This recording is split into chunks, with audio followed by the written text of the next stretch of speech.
Gràcies per convidar-nos. Sentiu bé per allà baix? Perfecte. Sí que serà una intervenció dialogada, però amb el vostre permís el que faré serà fer una pinzellada prèvia perquè no sé si coneixeu en Jaume Sans, en teniu alguna idea? No passa res, jo tampoc el coneixia fa 10 anys, no us preocupeu. No el coneixia, millor dit, fa 9 anys fins i tot, i no el coneixia en absolut. I des del Museu de Mataró, la seva directora em va dir: mira, tinc la intuïció, tinc la impressió que ens trobem davant d'un personatge poc conegut i a més tenim la molt bona disposició per part de la família per tal de que accedim al seu fons, al material que disposen, amb tota la llibertat possible, perquè investiguis i miris a veure si, a partir d'aquí, en podem fer una exposició de caràcter antològic, o fins i tot, ben obertament em va dir: mira si realment consideres que val la pena que ens hi posem. I d'això ja farà 9 anys, més o menys, que vàrem començar aquesta tasca, 9 anys més o menys que ja vaig tenir ocasió de començar a parlar amb en Martí i amb la seva família. I no en sabia res. Evidentment, el primer que vaig fer, abans d'anar a visitar la família, va ser una cosa bàsica com un Google, oi? Que és el que tothom faria. I va donar uns resultats bastant curiosos, uns resultats que eren, en fi, que presentaven una biografia una mica inexacta, amb forats i sobretot amb referències molt esparses i que, en fi, em varen deixar amb el dubte de si valia la pena o no. El cert és que varen fer la visita, vaig tenir ocasió d'entrar a veure el fons i a partir d'aquí el que us vull fer ara és fer una presentació molt ràpida, després hi haurà ocasió de, a través del diàleg i de presentar més imatges, entrar-hi més a fons, però ara us volia ensenyar una sèrie de, com ho diria, de punts concrets que em permeten assenyalar coses que en el seu moment em van cridar molt l'atenció, coses més conegudes, menys conegudes, i que a mesura que n'anem parlant veureu com es van enfilant entre elles. El títol de la xerrada és aquest: Jaume Sans, l'artista que no ho volia ser. Però el perquè d'aquest títol l'abordarem després d'aquesta mínima presentació inicial. Fixeu-vos, una de les primeres coses que em van cridar molt l'atenció és aquest dibuix, titulat Dada 14, fet l'any 1929 i que en realitat està fet en un moment en el qual l'autor, Jaume Sans, tenia entre 14 i 15 anys. Aquell any en feia 15. La veritat és que, en fi, a mi em costa pensar què estava fent als 15 anys, però per descomptat difícilment feia un dibuix d'aquestes característiques tan, com ho diríem, tan avançat, tan agosarat, amb el cap aquest ple d'aquestes fulles d'afaitar, amb una boca que està simulada a través d'una mena de teclat. En realitat, podríem dir que és com una peça molt més pensada per una persona que ja tingués a darrere un background important de coneixement, segurament i probablement de figures relacionades amb el surrealisme, no? Però llavors encara hi havia d'altres sorpreses, com un parell de dibuixos que també són d'aquesta època i que duen una inscripció molt curiosa que deia quelcom semblant a, com ho deia allò? 14 anys no havia vist ni sabia res, venia a dir més o menys això. I que és una inscripció que molt probablement està feta a posteriori, quan ja l'autor, ja d'adult, revisava aquests dibuixos i apuntava l'edat, segurament per no oblidar-se de quan ho va fer-ho, i d'una altra manera venia a reconèixer que tenien un punt com bastant avançat, bastant, com ho diríem, bastant innovador, tot i que parteixin de la ment, diguéssim, d'un adolescent. Fem un salt ja una mica més endavant, però poc, perquè en realitat ja us presento la primera exposició en la qual va participar aquest artista. Una primera exposició, després hi entrarem una mica més a fons, una primera exposició en la qual ell, la persona que està just aquí al mig, està presentat, diguéssim, en aquest fantàstic cartell fet per en Salvador Ortiga, que realment està presentat, en fi, com una figura llicenciosa, com una prostituta directament, Eudel Serra està presentat aquí com un torero i en Marinello com un sergent o com un militar, com les tres forces vives, diguéssim, més importants de l'època. Un cartell que servia per anunciar una exposició promoguda per el grup Atlan, també ja en parlarem amb més en calma. Aquí sí que potser segurament alguns de vosaltres ja us sonarà, perquè previ a la Guerra Civil s'hi va haver-hi un col·lectiu especialment inquiet i especialment important a l'hora d'introduir les avantguardes aquí a Catalunya, va ser el grup Atlan. Un grup que va permetre que celebressin exposicions de Picasso, Miró i que fins i tot vinguessin artistes de fora com Calder, Arp, etc. I un dels primers que varen promoure com a artistes emergents, si voleu dir-ho així, van ser precisament, un d'ells va ser el Jaume Sans. I en aquesta exposició es va poder veure algunes peces com aquestes que veieu aquí. En realitat, escultures en veurem poques avui, us ho hem d'advertir. És un artista que va fer moltes coses, també va fer escultures, però curiosament les escultures que veurem avui en realitat se n'han conservat poquíssimes, només un parell. I de les que hi havia en aquesta exposició, que estem parlant de l'any 34 i 35, n'hi havia un parell com aquestes o algun altre que veurem també més endavant, que realment podríem dir que fetes per una persona que en aquells moments tot just acabava de sortir, millor dit, estava a punt d'acabar el que ara podríem entendre facultat, no era ni això, com qui diu, doncs realment era molt avançat. I s'ha de dir que són unes peces que segurament algú li recordaran potser el que havia esmentat abans, en formes orgàniques com les d'Art, per exemple, o que li recordaran amb alguns altres autors que treballen més amb aquesta incorporació d'elements quotidians, fins i tot. Aquí cal dir que té molta importància una figura molt propera, que és la que va exercir de mestre, com és l'Àngel Ferran, i no només va exercir de mestre, sinó que va ser el que realment va, d'una altra manera, impulsar o potenciar totes les ganes que tenia en aquells moments un jove Jaume Sans, que contravenint una mica, com passa sovint o passava en aquella època, la voluntat de la seva família, va decidir entrar dintre de l'àmbit de les arts o d'anar a estudiar Belles Arts. Dintre d'aquesta mateixa, al cap de poc, una altra exposició molt singular que van impulsar el col·lectiu Atlan va ser una que reunia l'any 35, que va reunir el que es podria dir més destacat, més representatiu de les avantguardes, no només a Catalunya, sinó també amb una representació important d'Espanya. I aquests que podeu veure aquí són un parell o tres de representants d'aquesta exposició, entre ells en Jaume Sans, que estaven fent una performance, com qui diu, inaugural. I aquesta foto que podeu veure aquí, que sembla tan poca cosa, tan esvaïda, fins a cert punt, com ho diríem, cutre, permeteu-me, és una fotografia d'una sèrie que n'hi ha molt i molt poques, especialment representativa, que si no vaig errat, Martí, aquesta fins i tot te la varen voler comprar, oi? Sí, o l'han adquirit el Reina Sofia? L'han adquirit el Reina Sofia fa anys, fa 6 anys o 7, sí. Imagineu-vos fins a quin punt té un caràcter representatiu encara que ens sembli una foto esvaïda, no? Sobretot perquè a dintre del grup Atlan aquest varen aconseguir sumar-hi el bo i millor, sobretot el que seria el surrealisme en aquells moments, no? I fins i tot amb contactes amb grups molt potents que hi havia en aquells moments a les Illes Canàries, en Madrid per descomptat, etc. És a dir, va acabar-hi venint des de Maruja Mallo fins a tota la florinata del que es podria considerar el surrealisme en aquells moments a Espanya.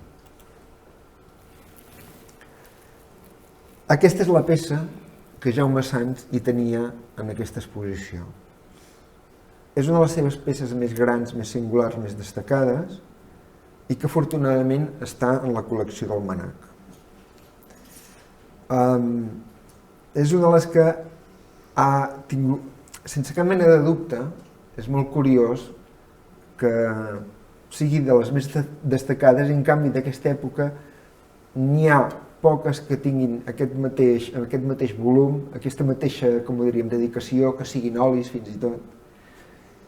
I en canvi és una època per la qual ha sigut especialment destacat aquest autor. Això ho assenyalo bàsicament també perquè després parlarem del temps que hi dedicava, de l'atenció que hi feia, de l'ambició que ell mostrava realment per tenir una trajectòria pròpia. Sigui com sigui, aquesta és una peça central, si no la que més.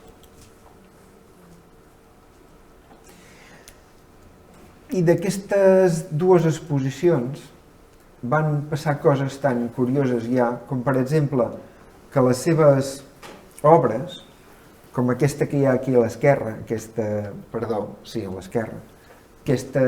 escultura en assemblatge, que la va intitular Verge Romànica, van a veure l'exposició un tal Antoni Clavé, que aquest probablement també us soni, i al cap de molt poc, tan poc com 4 anys, va fer una obra amb una inspiració, com ho diríem, flagrant respecte a aquesta peça inicial. No? I no només això, sinó que fins i tot ho ha reconegut el propi Antoni Clavé. Què vull dir amb això? Que realment hi va haver un moment que aquest artista, que no sabem si no ho volia ser o sí, va estar posat ben bé en el que seria el rovell de l'ou. I no només això, sinó que a més va fins i tot servir d'inspiració a d'altres artistes que han acabat fent molta més carrera.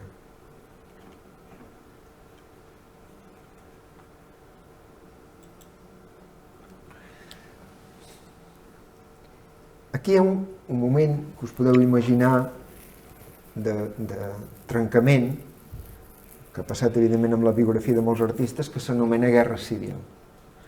Tot el que va precedir la Guerra Civil van ser uns anys en els quals en Jaume Sans el va enganxar en un moment juvenil, especialment fructífer, especialment dinàmic, i amb ganes de participar en totes les activitats que feia aquesta agrupació, l'agrupació Atlant, i ell com un dels actius principals. Hi va haver-hi, per descomptat, la Guerra Civil. I quan us comentava al principi que hi havia moltes biografies que quedaven curtes i que no anaven més enllà de la seva relació amb aquesta època surrealista, deixaven de banda, o no sabien, perquè no s'havia posat a la llum, que després de la Guerra Civil va pintar, i va continuar pintant.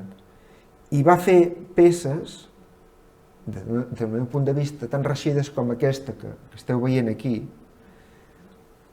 molt emparentada amb una altra afició que tenia ell, que era la música i molt especialment el jazz. És una peça molt rítmica, però fins i tot és fàcil intuir-hi instruments musicals, o d'altres obres realment molt, insisteixo, des de la meva òptica molt sòlides. Però tot això havia passat molt desapercebut, primera perquè no hi havia hagut per part seva ni continuïtat, ni ganes de dedicar-s'hi, i sobretot va haver-hi un moment en el qual tenim la plena seguretat i constància de que ho va deixar-ho, fins a un moment concret que s'escau quan acull amb un pintor que és l'Erwin Bestol. En Bestol, diguéssim, l'obra d'en Bestol és aquesta d'aquí i aquesta és la d'en Jaume Sans. I en un moment concret, en Jaume Sans l'acull a casa seva en una casa a Cabrera i va ser un moment en el qual el va incentivar a tornar a la pràctica de la pintura i a la pràctica artística. I l'un per l'altre es van anar incentivant de tal manera que el propi Bestol, que aquest senyor va morir, quan fa que va morir? 6 mesos. 6 mesos, més o menys. Amb una conversa telefònica que vaig tenir amb ell perquè vivia a Mallorca. Eivissa. Eivissa. Deia, diu, si en realitat hi havia un moment en el qual ens picàvem molt i fins i tot hi havia un moment en el que es confonien les peces que feien un i altre. I no només això, sinó que El propi Jaume Sans va servir com perquè en realitat, i això segur que tu pots confirmar-ho més bé, perquè en realitat iniciés o comencés la trajectòria un autor que després amb el temps ha sigut reconegudíssim com és l'Erwin Bechtel. Això, si no m'equivoco, t'ho ha confirmat no fa pas gaire. M'ho va explicar, sí. Oi que sí? Sí, sí, sí.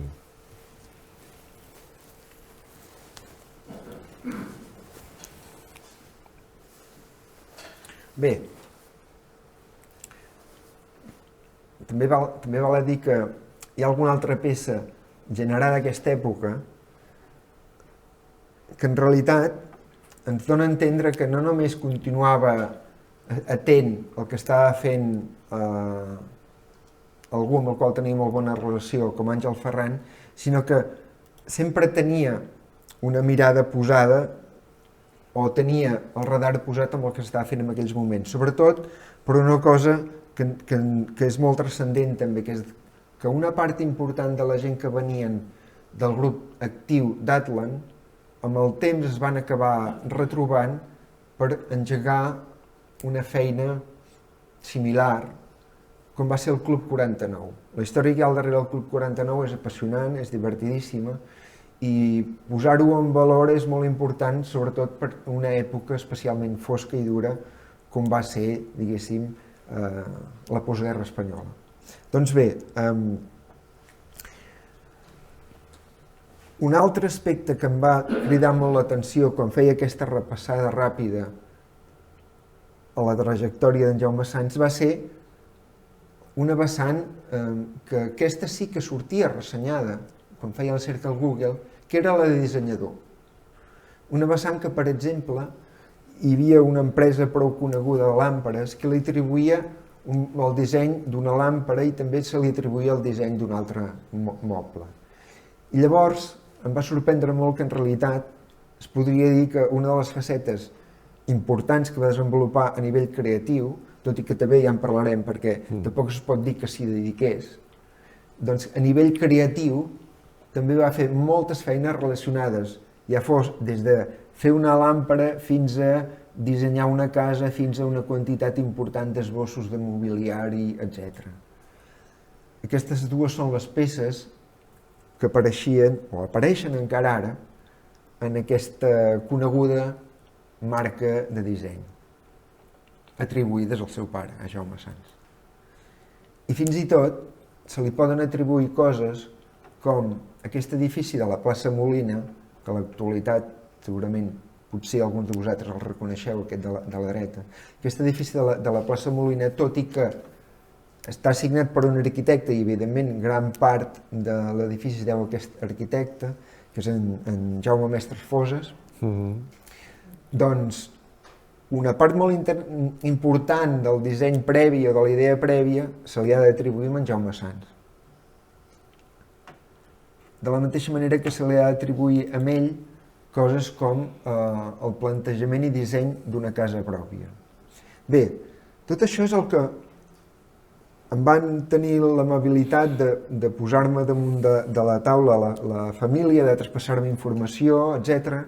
I realment això va acabar derivant en una exposició antològica que va tenir moltes visites, que va funcionar, crec jo, molt bé i que va servir per al propòsit fonamental que era una antològica que ordenés, sistematitzés i sobretot intentés posar ordre al que fins al moment només eren intuïcions que sobretot qui havia seguit i coneixia més bé era el propi Martí. Aquí en aquest cas, per exemple, el que podeu veure és que una de les coses que es va intentar també és no només fer una exposició de caràcter antològic, sinó també posar-lo en relació a lo que eren els artistes de la seva època, perquè es veiés que malgrat que algunes de les peces no es coneixien, participaven plenament de les corrents del moment i no només això, sinó que aguantaven perfectament la comparativa. Com ja hem vist abans, fins i tot algun artista posterior es va influir per el que havia fet ell, no? Bé, com us deia, es va fer aquesta exposició, que va tenir el seu èxit, que va funcionar bé, etc. Que que a més es va poder fer una publicació raonada, una pàgina web que us recomano que si teniu ganes d'entrar-hi més a fons revisiteu. Un element que jo considero molt important o molt interessant, com és també una entrevista a Lolita Sallarès, a la mare del Martí Sans i al seu torn, òbviament, l'esposa d'en Jaume Sans, i que és una entrevista que me sembla molt interessant i la podeu trobar al YouTube molt fàcilment, i és molt interessant sobretot perquè és una persona que, tot i creure que el seu marit havia fet tot el que havia fet però que no el considerava especialment artista, és una persona que va participar de moments molt transcendents, encara que fos només de passada o sent-hi present, de tot el que us havia estat comentant d'aquesta revifalla que es va produir a través del Club 49. I és molt interessant veure, diguéssim, el testimoni d'algú d'aquella època i els esforços que van suposar fer certes coses, etc. I a més, amb una certa distància, com fa la teva mare, sense posar-hi, o que em feia la teva mare, disculpa, sense posar-hi més mitologia de la que és necessària. Bé, com us deia, va funcionar, va tenir molt de succés també a nivell de premsa i va suposar un parell de coses que jo trobo que també són molt importants.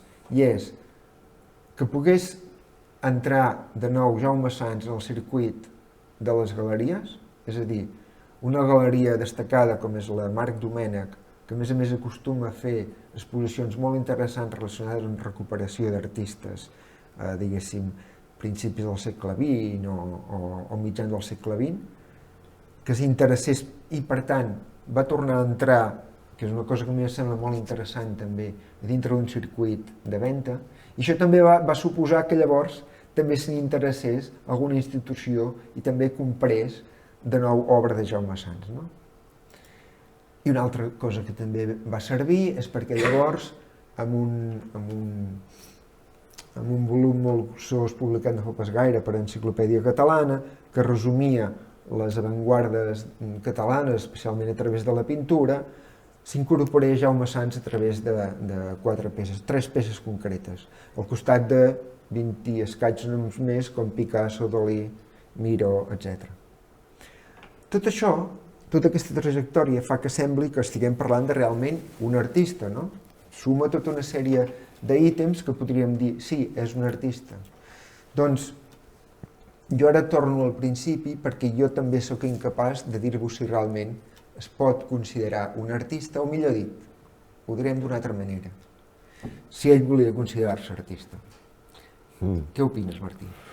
Bueno, que ho has dit gairebé tot ja, però sí, diguéssim que la recuperació d'ell com a artista en la meva vida va ser una cosa molt gradual. Quan jo tinc 17 anys me n'entero que ell tenia un passat surrealista, però ell no el posava mai en valor. Era un home molt creatiu, sempre estava fent mobles per ell o pels fills, no volia vendre de res. Ara estan en Sant'Ancola aquests 2 que s'han tanyat i un tercer, però que ell només ho feia per fer-ho, li agradava fer aquestes coses i era capaç de fer un armari de les eines tot pintat de negre, amb cada eina dibuixada de groc, que només allò era com un quadre, diguéssim. Però aquest aspecte sí, però vull dir, no reivindicava una part d'artista i semblava poc interessat per això. Ara és curiós perquè abans de la guerra sí que jo crec que era un home molt interessat, era un militant, diguéssim, perquè era un nen de 18 anys que es creia allò del dadaisme, del Duchamp, del surrealisme, feien performance, feien coses d'aquestes, era un home actiu. I després de la guerra, perquè és veritat que pot incloure's en aquesta generació perduda, diguéssim, per la guerra, no va tindre interès, que jo sàpiga, perquè jo ja l'he conegut a partir dels anys 50, jo naixo el 54, i no li he vist interès en això. S'hi podia posar un rato, però després anava a una altra cosa i no... Ara, si el trauma de la guerra influeix en alguna cosa, jo no ho sé. Jo simplement veig que ell no era una persona que s'interessés pel món de l'art, o potser l'havia decepcionat perquè la psicologia més profunda de cada un, això no se sap. I a partir d'aquesta època, quan jo tinc 17 anys, és quan se'l comença a reconsiderar primer per l'etapa surrealista, perquè aquesta exposició que us ha dit ell, dels 3 escultors, les 3 forces vives, diguéssim, la puta, el tubero i el militar, això és la primera exposició surrealista que es fa aquí, si no m'equivoco. Per tant, això ja entra en el catàleg. I després col·labora amb l'exposició Logicofobistes, que és la més important que s'ha fet mai a tot l'estat espanyol sobre surrealisme històric a l'època. I clar, això ja el fa entrar, diguéssim, amb el diccionari, com a mínim, i això culmina quan el MNAC li compra les obres surrealistes.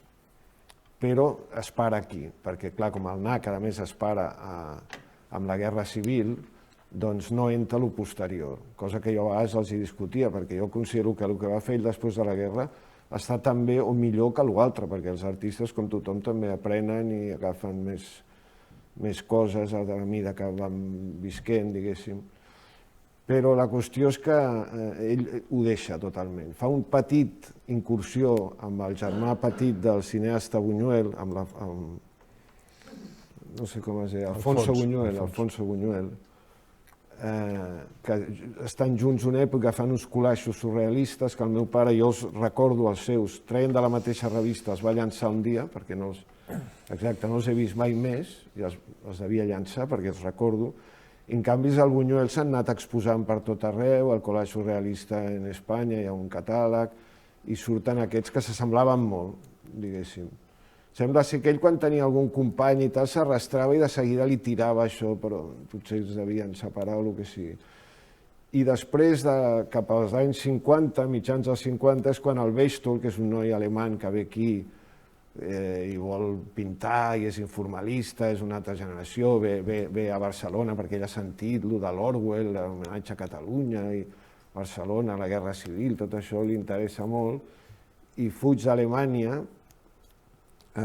d'uns pares, diguéssim, filonazis, etc., com tothom de l'època, i ven aquí, llavors aquí és com adoptat per aquesta gent que deia ell del Club 49, pel Teixidor, sobretot, que té una editorial, Destino, que li fa fer fa dissenys de portades, etc. I el meu pare el coneix i li proposa que pinti a la seva casa d'estiueig, una segona residència que el meu pare té a Cabrera, li diu en el Bechtol que li deixa la casa per pintar, l'estudi, ell només hi va els caps de setmana, i les vacances, llavors el Bechtol s'instal·la allí i comença a pintar. Que per ell, jo l'he estat entrevistant fa poc a Eivissa, i em va dir que ell en el seu catàleg Razonado, que és un tomo, 2 tomos enormes, el primer que posa és el de Cabrera. Ell considera que es va fer pintor Cabrera i tot el d'abans no posa res, i allí comença a posar al principi de la seva obra. I tot això ho va fer molt, diguéssim, acompanyat pel meu pare, perquè el meu pare està tot muntat, els pinzells i tal, doncs es van animar i treballaven bastant junts. Era l'època de l'experimentació matèrica, diguéssim, posaven aigua en un lloc o posaven sorra i analitzaven i parlaven molt, segons el Bechtol, tot això, sobre el sentit de l'art, si és una cosa que ha de ser autèntica o et pots, diguéssim, imitar una cosa sense creure-te-la, en fi, tot aquest sentit últim. I és una època per als dos fantàstica, però quan en un moment donat el Bechtol plega veles, perquè se'n va a Eivissa, en una casa que també li aconsegueix el meu pare, perquè ell venia a terrenos a Eivissa i tal, una casa preciosa, feta pel propi Bechtol, arreglada, vaja, s'instal·la allí, fa la seva carrera, com ha dit ell, d'artista internacional, és un informalista alemany, diguéssim, d'un nivell com podria ser aquí el Chillida, no sé, potser per allà està, molt amic del Chillida, per cert, té coses d'ell molt maques, i el meu pare ho deixa, i deixa de pintar. Sembla ser que quan pinta... Ell era... I no és perquè no li interessi el món de la cultura, perquè com ell, diguéssim, era component d'aquest Club 49, que eren la gent que quedava a l'Atlant, els pocs resistents que van quedar de l'Atlant, perquè l'Atlant era una secció del GATPAC, hi havia molts arquitectes també, el meu pare es reunia, diguéssim, tenia molta relació amb el món de l'arquitectura, també li agradava molt. Ell feia les seves pròpies cases, sempre assignades per algú altre i tal, però... I llavors els resistents que queden d'aquest món, de l'arquitectura, del disseny, de les avantguardes i tal, fan l'any 49, s'estableixen com a Club 49, que és un projecte que no se'n parla mai. Jo trobo que és absolutament injust, perquè pràcticament tota la cultura catalana posterior surt d'aquí. O sigui, el Club 49 patrocinen la gent de 10 a 7, el Vidal de Llobateres és el que compra els primers tàpies, els hi paguen l'educació amb el Guinovar, un d'aquests que se'n va estudiar gravat, o sigui, potencien això. El primer teatre en català surt d'allí, el Pau Garsavall, tot el teatre, també hi havia amb l'Espinàs i el Portemoix, amb el qual els 16 jutges i tota la cançó surt d'allí. És un grup de resistència al qual surt tota la cultura catalana i no se'n parla mai. És un d'aquests misteris.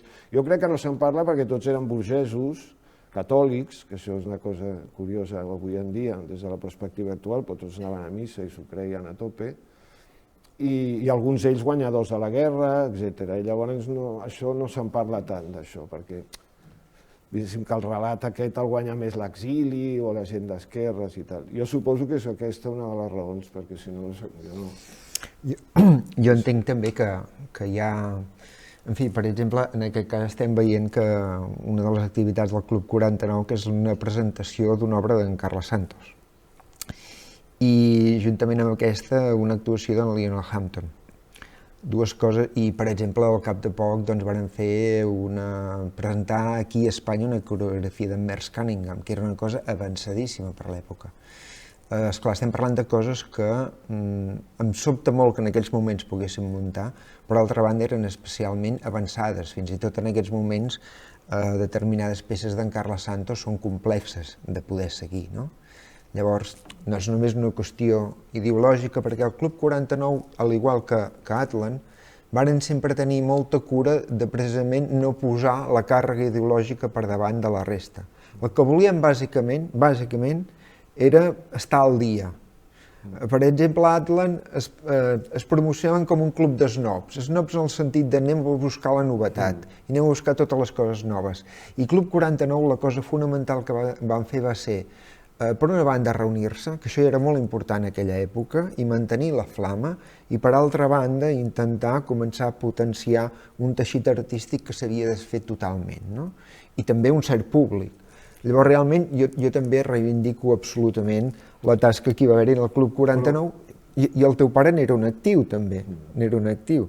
És a dir, perdó, digues. No, que, a veure, dintre d'una dictadura és difícil no fer política, perquè a vegades una decisió és política. Llavors, la decisió que té a veure amb el meu pare bastant, no és perquè sigui el meu pare, de que la llengua oficial del Club 49 fos el català, que com tu saps va haver-hi una mica de tensió, perquè quan el meu pare arribava a les tensions, això ho explica el Alexander Cirici Pellicer en les seves memòries, el temps barrat, que quan entrava ell sempre parlava català, es posaven tots a parlar català, i això molestava el Sancho Zarruella, que és un falangista, diguéssim, el cunyat del Salvador Dalí. I va suposar una primera escissió. No, i llavors ell se'n va anar i es van quedar... Perquè això es deia Cobalto, però vam dir, bueno, s'han portat el nom, doncs estem a l'any 49, em sembla que va ser el Sixte Illescas, l'arquitecte, que va dir, doncs ens diem Club 49. Per tant, hi havia una aposta pel català, també, no sé si això entra en la política o no, vull dir, clar, i després el que dius tu, portar totes les avantguardes, o sigui, mantindre, com diu l'Espriu, hem viscut per mantindre el mot de cada cosa, o sigui, ells van mantindre aquest esperit. D'aquí surt el FAT, els premis FAT, perquè estàvem... Antoni de Moragas, o sigui, van ser uns resistents. I a vegades parlant amb gent i els explico això, em diuen, home, però és que són els únics que ho podien fer. Sí, és veritat, ells ho podien fer, però ho van fer. La qüestió és que ho van fer i crec que es tindria que posar en valor tot això, tota aquesta feina del Club 49. Una cosa que m'interessaria, si pots traslladar fins allà on te puguis, és que en les primeres converses que vàrem tenir amb tu i molt especialment amb la teva mare, realment hi havia la sensació de que no era ben bé el teu cas, més el de la teva mare i possiblement el dels teus germans, que era el de dir, segur que tenim un artista a casa? Fins i tot hi ha algun germà teu que em deia, Mateu crec que era, és que jo no l'havia vist mai, amb un pinzell a la mà. Voleu dir que era artista? I em venien a dir, vols dir que val la pena? I clar, és una cosa bastant sorprenent perquè jo una mica el que vull que me traslladis és això. Aquesta persona que tens tu a casa, en un moment concret, fins i tot venen del manac, quan ell ja és mort, i comencen a rebregar I vosaltres dieu, home, però aquests dibuixos tenen interès, i no només tenen interès, sinó que els compren. Sí. Bueno, tu has citat el més petit, el Mateu, diguéssim, però el meu pare va tindre 6 fills, 4 o 5 ja no l'han vist mai amb un pinzell a la mà. Vull dir, és cosa dels 2 més grans. I no, el fet és que ell no es publicitava, d'aquí ve el títol, no? Perquè jo, quan tu vas fer això, perquè com tu has dit, diguéssim, la seva fama va vindre primer pel tema, l'acceptació del tema surrealista, el manac, però vosaltres feu el catàleg i per tant el feu entrar en un altre, diguéssim, ja no solament està al diccionari, està a l'enciclopèdia, diguéssim, ja, no? Perquè ja li feu un apartat, etc. I això fa que entri a la Galeria Mar Domènech, que ara ja està al mercat, l'altre dia em deia, mira, el Reina Sofia ha sortit, tu no sé si ho vas veure, que em sembla que, no sé si el MNAC o algú va comprar. El MNAC ho va comprar. Tota aquesta cosa ha sigut, evidentment, posterior amb ell, perquè ell no ens va transmetre això, i jo vaig investigar una mica més, però és molt normal que per alguns dels meus germans sigui una cosa absolutament desconeguda. I a mi, quan es va fer aquesta exposició que vau fer vosaltres, un dels articles que parlava de l'exposició, que era el de La Vanguardia, es deia Jaume Sans, l'artista que no volia ser. El del Punt Diari. Era el del Punt Diari? Sí. Maria Palau. L'artista que no volia ser. A mi això em va fer gràcia perquè vaig pensar que era, primer que eres molt exacte, no? I després que també em porta una reflexió de què vol dir ser artista, és a dir, artista has de tindre l'ambició de ser-ho, és evidentment que has de tindre talent i has de tindre ambició, no sé si un 90, un 10 o al revés, però vull dir, ell no tenia aquesta ambició, diguéssim, de ser-ho. Llavors, clar, està bé que la condició d'artista te la donin els altres i no un mateix, no? En aquest cas sembla que se li ha donat, però vull dir, què vol dir ser artista? Quin és el punt a partir del qual... Suposo que la quantitat d'obra també és important, el meu pare té molt poca obra, però tampoc és determinant, perquè hi ha gent que també en té poca, diguéssim, i llavors jo crec que era un artista, en el sentit que té una obra, a més, que estava, com dius tu, diguéssim, en sintonia amb les corrents del moment, que innovava, diguéssim, que ho sentia total, però no l'interès, no l'ambició, que jo crec que és potser la qualitat número 1 de qualsevol artista, l'ambició de ser-ho, d'arribar-hi, d'estar allí. I la dedicació. I la dedicació, perquè si ets ambiciós estàs cada dia fotent-li.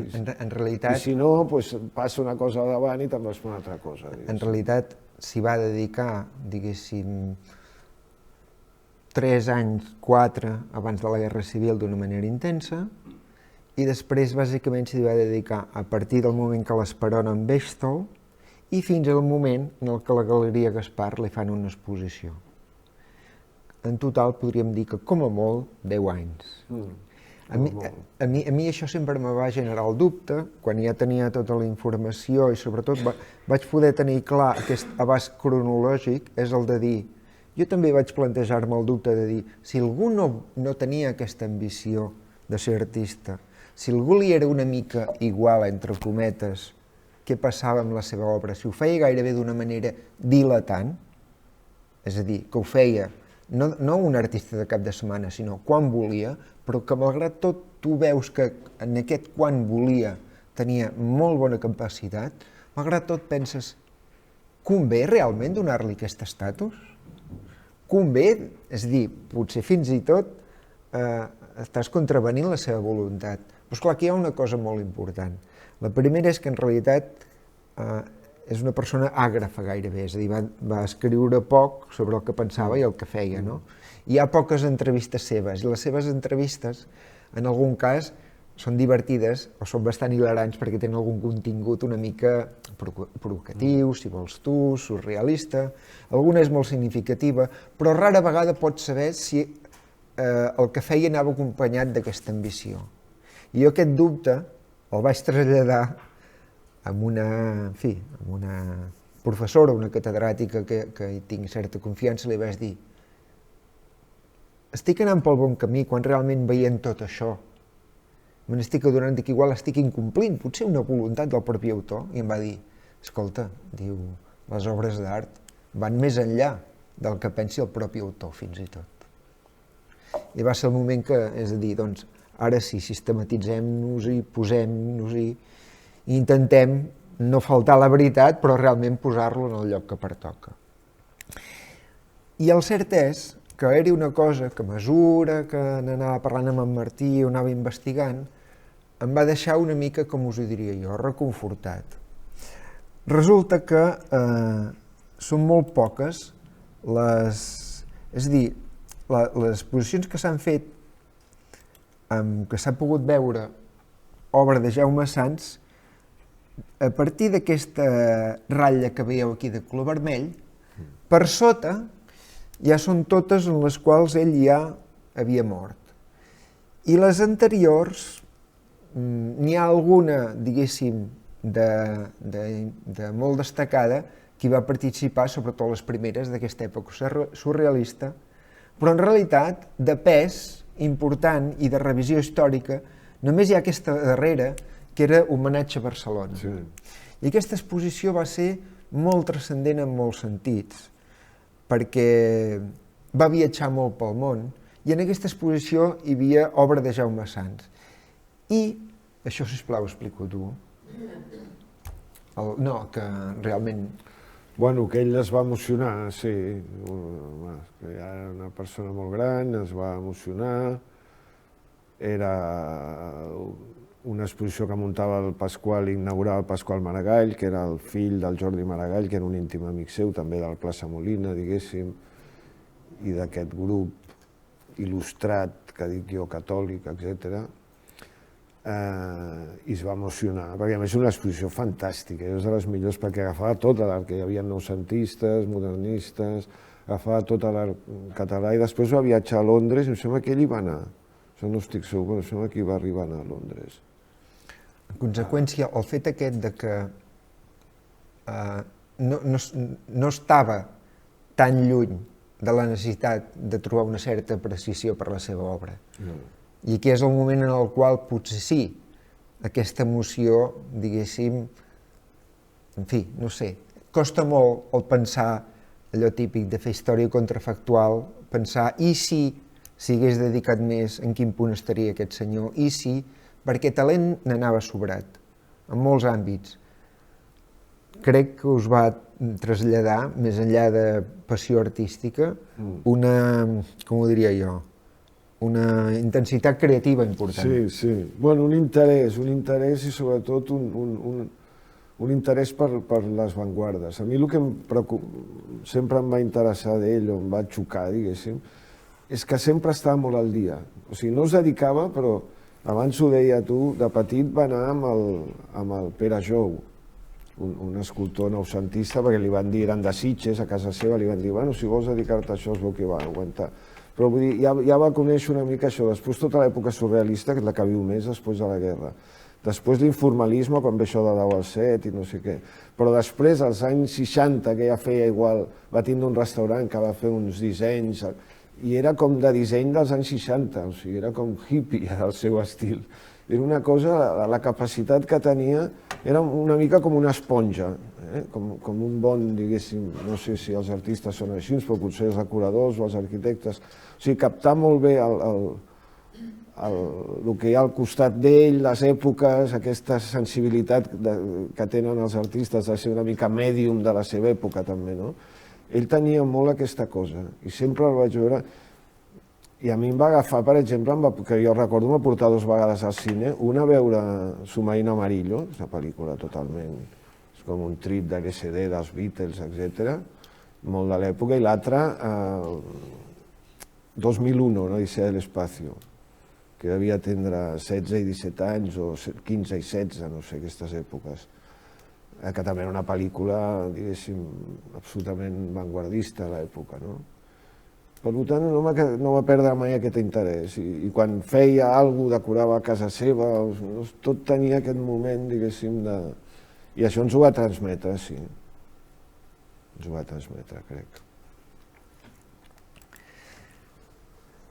Fos, doncs, en aquesta època molt efervescent relacionada amb el surrealisme, en la qual s'han conservat molt poquetes coses, com per exemple aquesta peça que veieu aquí darrere, que es diu Forma, que afortunadament està conservada, bueno, la va comprar, la va adquirir el MNAC,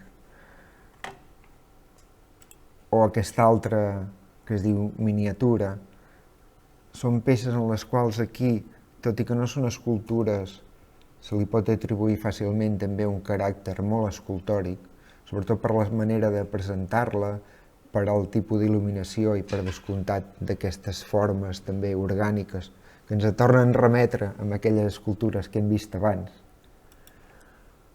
Una altra peça que també s'ha pogut conservar afortunadament en el MNAC, o que va comprar el MNAC, que és aquest collage. Perdona, sempre t'ho dic, sí. No és aquesta és boníssima per mi, però té una cosa molt maca que és el passepartout, que ara la foto li heu tret, que és un passepartout de sac, com trencat d'una...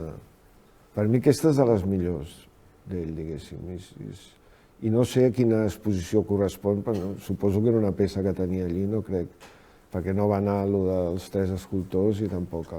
De l'exposició dels 3 escultors, aquelles escultures que heu vist no es va conservar absolutament res, per la pròpia fragilitat de les peces, però de nou, segurament també per aquesta mena de, permetem-ho dir així, desmenjament també que tenia. Ell tenia un desmenjament important. Absolutament. Perquè això que et dic dels collages, que ho teníem en una carpeta, això no ocupa molt espai i va desaparèixer, això. Vull dir que sí. En realitat és curiós, perquè probablement no es conserven els collages, però sí algunes de les revistes amb les quals anava retallant, els quadernos dels que retallava il·lustrados. Sí, els tenim tots. És a dir, per desgràcia, es guarda les revistes malmeses, és a dir, es guarda el pecat, però no el resultat que va fer a mitges amb un dels que era millors, bueno, que es considera el millor representant del collage surrealista. Bueno, aquests llibres ens encantaven perquè es podien retallar. Imagineu-se a nens petits i molts fèiem treballs per l'escola d'Egipte i tal, i retallàvem coses. O sigui, eren uns llibres que es podien retallar, una bogeria per un nen. Hi va haver-hi també d'aquesta època, en total aquesta època surrealista, conservat, millor dit, documentat, si no recordo malament vaig aconseguir documentar poca cosa, 27 peces. I algunes d'elles ja heu vist que han desaparegut. En canvi, algunes altres s'han conservat, com aquesta que veieu aquí, la sèrie El benefactor Trompeta, que és una sèrie que això, un dia van anar al MNAC a casa vostra, aviam què teniu, i van obrir i diuen, ostres, això ens interessa molt. No era el MNAC, era Santa Mònica. A Santa Mònica, perdó. Que va ser després de l'homenatge a Barcelona va vindre a Santa Mònica, que ell ja no hi era. Correcte. I són els que van fer tot això. I que aquí tu relates sovint que la teva mare no s'ho acabava de creure. Sí, va ser com... Què volen aquesta gent? El sorgiment d'un nou artista, diguéssim. Sí, exactament. I llavors aquesta sèrie, per exemple, hi ha algun d'aquests dibuixos que darrere, com passa sovint, quan les peces volten molt, van conservant tots els segells dels llocs que han estat. I algunes d'aquestes han voltat mig món. Sí. Però moltíssim. És a dir, que si realment les... En fi, s'haguessin descobert abans, us haguéssiu pogut permetre el luxe de viatjar mig món com a missatgers de les obres.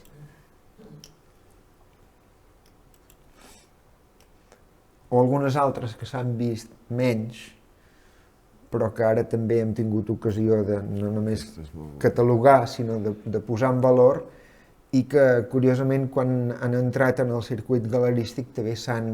En fi, on estava això, no? És a dir, que la veritat és que és una llàstima que estiguem donant voltes sobre la idea de si era o no era o es volia considerar artista i haguem hagut d'arribar tan tard a posar tot això damunt de la taula. Hi ha algunes altres que han desaparegut que a mi em semblaven fabuloses i que més complicat, o jo crec que és complicat acabar d'escatir ben bé com eren, perquè només es conserva alguna fotografia en blanc i negre, que es titula Pistolaca. Val? O també dues més, que aquestes sí que s'assemblen molt, en fi, aquelles dues que conserva el MNAC. Que de fet, aquí sí que n'hi ha una que està desapareguda i una altra que no. I que, curiosament, és un dels pocs, únic cas d'un prestador que de cap de les maneres ens l'ha volgut deixar. Quan estem parlant de que quan varen començar a fer aquesta exposició realment, en fi, tothom que li demanaves alguna cosa estava encantat, perquè realment diu, bueno, doncs es posarà en valor. Doncs en aquest cas no, en aquest cas va ser tot el contrari. En fi, només volia tornar a treure, diguéssim, aquest fotograma, perquè amb una filmació, bueno, estàs preparant, diguéssim, un documental sobre el teu pare, i en un dels processos de filmació que vas estar fent a casa de la que en aquells moments era la teva mare, vas tenir molt d'interès per enviar-me diversos fotogrames, dient-me, fixa't sobretot en com feia la xemeneia, en com feia la taula. Em deia, diu, és que en realitat, diu, si el deixaves et feia tota la casa, amb qualsevol cosa que trobava. Diu, i per mi això és gairebé tan significatiu com algun dels quadres que feia. Bueno, jo potser no tinc tan clar que ho portaríem en una galeria, això, però explica-ho, perquè et sembla significatiu. No, ja ho has dit tu, perquè a ell li agradava de construir coses, aquesta taula, que llavors la tallava baixa i la pintava d'aquest color groc taxi, llavors a la xemeneia amb un bidó, posava un bidó a la xemeneia i feia... i deia brutalisme, ella en deia brutalisme. Nosaltres, que eren nens, si no sabia que existia el brutalisme, diguéssim, ens pensava que era una idea seva. Però ella hi tocava perquè estava molt al dia, és el que et dic, de tot el tema. I llavors, o una cullera de fusta que era un cendrer, però d'aquestes molt gran, o coses per menjar els ocells, molta cosa d'Eivissa. Eivissa va portar molta cosa perquè quan hi va anar ella encara es feien cadires a mà, moltes coses, diguéssim. No, era un home que ja et dic, era creatiu sobretot amb lo de la casa. Mai m'ha volgut ser decorador ni dedicar-se al disseny de mobiliaris, jo crec que ho hagués estat molt bé, però ho trobava una activitat poc seriosa, diguéssim, i no s'hi va dedicar mai. Jo abans he gosat dir-ne diletant artístic perquè, segons com pot sonar, una mica despectiu. Sí, no. Però en realitat, afortunadament, mira, precisament va ser l'Andreu Teixidor Ventós, que un dia parlant amb ell, jo li vaig dir que és que no goso fer servir aquesta paraula, i ell que el va conèixer em va dir, és que se li escau. Totalment. Diu, i a més, no interpretis com a pejoratiu. Diu, era una persona que podia haver sigut molt més del que va ser, però en realitat anava passant per damunt de totes les coses d'una manera una mica despreocupada.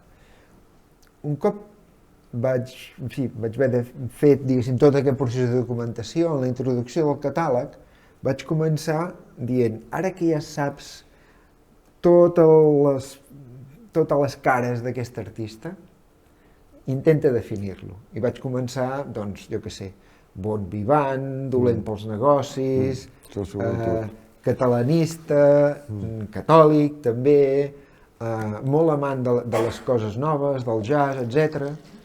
I per últim vaig dir, i diletant, que és el que per mi el resumia més bé, no? Sobretot quan es tracta d'intentar traduir una carrera artística. I la veritat sigui dita, a mi, després de tot aquest temps, jo encara no sé si cal respondre a aquesta pregunta, és innecessari, i en canvi sí que m'ha semblat a mi molt interessant i molt necessari poder traslladar, diguéssim, encara que siguin aquests dos períodes molt determinats creatius d'aquest autor, i posar-los en valor, perquè des de la meva òptica val molt la pena i, bueno, en fi, a mi m'ha agradat molt que des de la família hi hagi hagut aquesta bona disponibilitat i aquesta transparència a l'hora de fer-ho arribar tot i, en fi, varen fer el que varen poder per intentar sistematitzar-ho. També és veritat que hi ha moments en els quals t'hagués agradat allò de dir, però aviam, senyor Jaume Sans, tenir-lo davant i dir-li, vostè què pretenia? Vostè pretenia o no pretenia? Però tot i això, en fi, intentant ser el màxim de respectuós possible, és el que vàrem fer. No sé si vols afegir alguna cosa. No. Bueno, voleu fer alguna pregunta? Això sí. Em sembla que deixem 5 minuts per 2, 3 preguntes. Perfectíssim, tot i que m'he deixat una cosa. Vols avançar el que estàs preparant del llargmetratge o documental? Bueno, jo vull fer un documental sobre el meu pare, sí. I agafant tots aquests aspectes que diem, que es diu títol provisional, l'artista que no volia ser, realment no sabem si volia ser, per això li hem incorporat a l'interrogant, perquè les motivacions profundes de cada un no les sé. A vegades hi ha coses que ens fan por enfrontar-nos i no les fem, però les volem fer, no ho sé, això ja no... Ell, des de luego, va viure al marge d'aquesta cosa, del seu passat artístic, tot i que va tindre aquesta preocupació perquè és que no se'n podia sortir, diguéssim, era el seu caràcter, fins a l'últim moment. I bueno, ara estic preparant això, vaig fer una entrevista amb l'Erwin Beistor, que em va explicar coses molt interessants, com feien tot això, que ja li vaig preguntar, per què creus que va deixar de pintar? I em va dir, bueno, que ara li va durar molt, perquè va estar com 3 anys, jo conec negocis i coses que feia que li duraven molt menys, vull dir que anava fent coses.